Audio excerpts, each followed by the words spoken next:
Hey there. Subscribe to my channel. And also press this bell icon. बिस्मिल्लाहिर्रहमानिर्रहीम।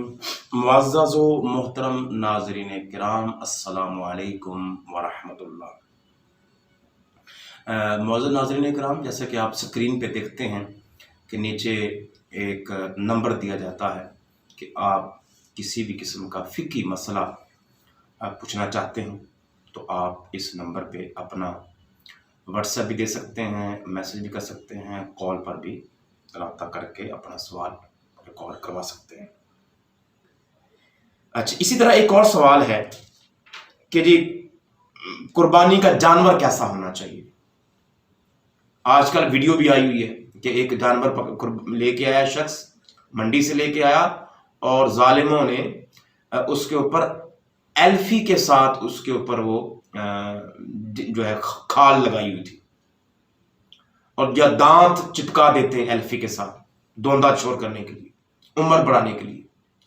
तो अब जानवरों की क्या शराइत जो शरीयत कहती है, जरा बड़े ये दिलचस्पी का भी बायस होगा कि ऐसा जानवर जिसका सींग ना हो, इसकी दो सूरतें। अगर तो वो पैदाइशी जानवर ऐसा है कि उसका पैदा होते ही सींग ना था तो फिर तो वो जानवर कुर्बानी के लिए जायज है। और अगर पैदा होते उसका था सींग, बाद में बड़ा हुआ, वो टूट गया, अब उसमें ऐब आ गया, तो अब वो टूटा हुआ सींग उसमें ऐब है, लिहाजा ऐसा जानवर कुर्बानी के लायक नहीं होगा, उसकी कुर्बानी नहीं। जब आप लेने जाएं, जानवर देखने जाएंगे तो ये आपको देखना पड़ेगा।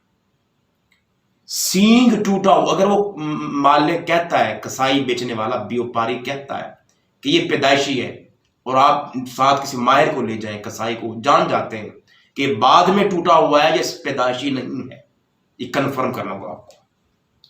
इसी तरह अगर कोई जानवर अंधा है, लंगड़ा है, काना है, कान कटा है, दुम कटा है, बेदांत, उसके दांत नहीं है, जिसके थन कटे हों, अगर मादा जानवर हो, गाय है, भैंस है, ऊंटनी, जो भी, अगर वो मादा जानवर हो, उसका थन कटा हुआ है, थन सूखा हुआ है, नाक कटा हुआ है, तो इन सारी अलामतों में उनकी कुर्बानी जायज नहीं होगी। इसी तरह ऐसा जानवर जो बीमार हो, जैसे हम कोई गाड़ी लेते हैं, मकान लेते हैं, इवन कपड़ा लेते हैं, जूता लेते हैं, हम उसकी छानबीन कर रहे होते हैं, ब्रांड पूछते हैं, कंपनी पूछते हैं, मेड इन कहां का है, कहां का बना हुआ है, तो हम अल्लाह के लिए जानवर लेने जाएं और तहकीक ना करें। ये शरई मसाइल जानना हर मुसलमान पे जरूरी है। लिहाजा जिसमें ये ऐब पाए जाएंगे तो उनकी कुर्बानी जायज नहीं होगी। ऐसा जानवर जो बीमार है, कमजोर है, बकरी है, बकरा है, दुम्बा है, गाय है, भैंस है, कट्टा है या ऊंट, कोई जानवर, उसको आप देखें, उसकी आंखें चेक करें, उसका जिस्म चेक करें, उसको थोड़ा सा चलने दें, चला के चेक करें कि उसके पांव टांगे सलामत है, वो चल सकता है, खड़ा हो सकता है, बैठा हुआ तो खड़ा करें उसको, खड़ा हुआ तो उसको चलाएं, थोड़ा सा घुमाएं फिराएं कि वो तवाना हो। अगर वो नहीफ है, कमजोर है, बीमार है, तो फिर उसकी कुर्बानी जायज नहीं होगी। इसी तरह अगर किसी जानवर का कान या नाक या दुम तिहाई से ज्यादा नहीं कटे, यानी अगर वो उसका कान कटा हुआ है, आपने देख लिया,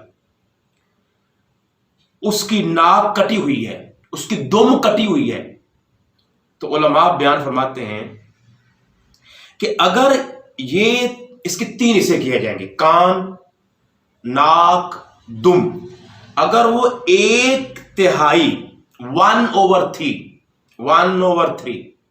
1/3 से ज्यादा कटा हुआ नहीं, تھوڑا کٹا ہوا ہے تو پھر جائز ہے. ٹھیک ہو گیا. کان ہے, دم ہے, آپ دیکھ سکتے ہیں ایک عام جانور بکری ہے, دم کتنی ہوتی ہے, اونٹ کی دم کتنی ہوتی ہے, گائے کی دم کتنی, اس کو چیک کریں آپ. تو یہ بنیادی مسائل ہیں جن کا جاننا بہت ضروری ہے. اسی طرح اگر قربانی کی جائے اور جب ذبح کرنے لگے, بہت سے اناڑی لوگ بھی ہوتے ہیں کہ اس کو صحیح قابو نہیں کر پاتے. اگر وہ ذبح کرتے وقت لوگوں نے اس کو قابو نہیں کیا ہوا تھا, جو ہی چھری چلانے لگے تو وہ اچھلا اور لوگوں کے ہاتھوں سے نکل گیا, اور چھری اب بجائے اس کے جو جگہ تھی جہاں پہ چلنی چاہیے تھی گردن پر, وہاں نہیں چلی, وہ جسم کے کسی اور حصے میں لگ گئی. اس کو بھاگتے ہوئے گر گیا کسی جگہ, جس جگہ پہ لگ گیا دیوار میں, درخت میں, اس کو کوئی زخم آ گیا, تو اس صورت میں جائز ہے, وہ عیب نہیں ہوگا. یعنی دوران ذبح اگر وہ جانور اچھلا, ہاتھوں سے چھوٹ گیا یا بندہ ہوا تو اس نے بھاگنے کی کوشش کی, گرا, اس کو چوٹ لگی, اب آپ نے ذبح کی, تو اس صورت میں وہ عیب نہیں ہوگا. مگر جب آپ خریدنے جائیں گے تب آپ نے عیب دیکھ لیا کہ اس کو کیڑے پڑے ہوئے, اس کو زخم ہوا ہے پاؤں پہ, جسم پر, پھر قربانی جائز نہیں ہوگی. اسی طرح اگر قربانی کرنے وقت آپ نے مادہ جانور لیا ہوا تھا, بکری, بھینس, گائے, اونٹنی, مادہ جو ہوتی ہے, آپ نے ذبح کی اور اس کے پیٹ میں زندہ بچہ ہے, تو پھر کیا کیا جائے؟ ایک سوال ہے. تو اس صورت میں اس بچے کو بھی ذبح کر دیا جائے. یعنی جب آپ نے اس کی قربانی کی اور آپ نے جب پیٹ چاک کیا تو اندر سے بچہ مل گیا. اگر وہ بچہ زندہ ہے تو پھر آپ اس کو ذبح کریں گے, وہ بھی اسی طرح آپ استعمال میں لائیں گے, کام میں لائیں گے, اس کا بھی گوشت جائز کا کھانا. اسی طرح اگر کوئی شخص یہ چاہتا ہے کہ میں نے جانور لیا اور جانور نے بچہ دے دیا, یعنی آپ قربانی لے آئے, بکری, بھینس, اونٹنی, مادہ جانور لے آئے, اور مہینہ پڑا, ابھی 10 دن پڑے ہیں, 5 دن پڑے ہیں, اور آپ نے لا کے باندھ دیا اور اس کے بعد وہ بچہ دے دیا, تو اسے بھی ذبح کیا جائے گا. یعنی اگر مادہ ہو تو وہ جو قربانی کا جانور ہے بچہ دے دیا تو اسے بھی ذبح کیا جائے گا. اسی طرح اگر اس کی قیمت یا اس کو بیچ دے, اگر بیچ دیا تو اس کی قیمت کو صدقہ کرے, اور اگر ایام قربانی میں ذبح نہ کیا تو زندہ ذبح صدقہ کر دے. یعنی آپ نے مادہ تو جانور ذبح کر دیا, لیکن حکم کیا, بچہ بھی ساتھ ذبح کرنا. اور اگر آپ نے نہیں کیا تو پھر آپ نے اس کے جو ہے زندہ آپ نے کیا تھا, وہ پیسے آپ نے خود استعمال نہیں کرنے, وہ بھی صدقہ کرنا ہوگا. تو معزز ناظرین کرام, یہ کچھ میں نے ضروری مسائل جو عام طور پہ سوال کیے جاتے ہیں تو آپ کی خدمت میں پیش کیا ہے. اللہ تبارک و تعالی ہمیں دین کی صحیح معنوں میں سمجھ کی توفیق عطا فرمائے. وآخر دعوانا الحمدللہ رب